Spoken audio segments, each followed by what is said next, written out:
Summer corn is so sweet that you don't even need to cook it. So I don't in this garlicky chilled soup.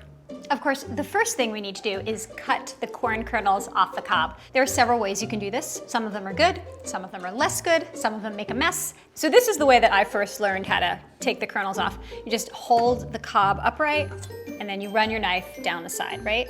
So this is what happens when you do it this way. It's actually fine. Maybe there are no bad ways. Then you can do it the bunt pan way. Do you know about the bunt pan? I've actually never tried this, so you put it in the hole of a bunt pan like that. Yeah, this is not a bad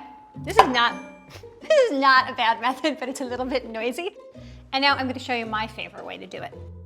I'm just going to slice it off and I'm going to keep rolling it. You can take the corn off your cob any way that you want. The hard part is done. At this point, all I do is take all these ingredients and throw them in the blender and push start. So I've got my corn, 3.5 cups from those 3 cobs. Ah! Corn wants to see the world. Sorry, corn. See the blender. Basil.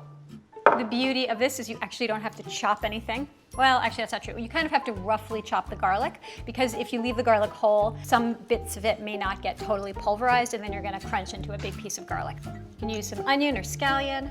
Gotta have salt. Lime juice. You could use lemon juice. This is buttermilk. What's gonna make all of this come together. If you don't have buttermilk, you could use yogurt and a little extra water. But buttermilk is really nice. It's just got a particular kind of tang that I like with the sweetness of the corn. And what else? Ice.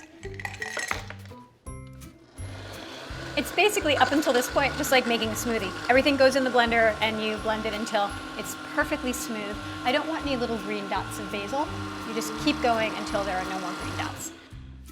Now the big question is to strain or not to strain this soup.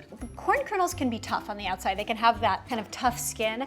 So to give it a really silky mouthfeel, I am gonna take the extra step of straining it, but I'm using, see these are large holes on the strainer. I'm not gonna push it through a really fine strainer.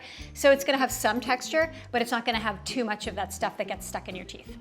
You can see that the basil turned this a really pale green. It's pretty. This is gonna go through really quickly. By the way, don't think that you need to go out and buy a fancy strainer to make this recipe. Just use your regular old strainer. So when all of the liquid pours through and you're down to the corn sludge, don't press on it. This stuff you just throw out. So that's it. It's done. This is pretty much the easiest thing you can make for a light summer meal, and one of the tastiest. The spoons are purely optional.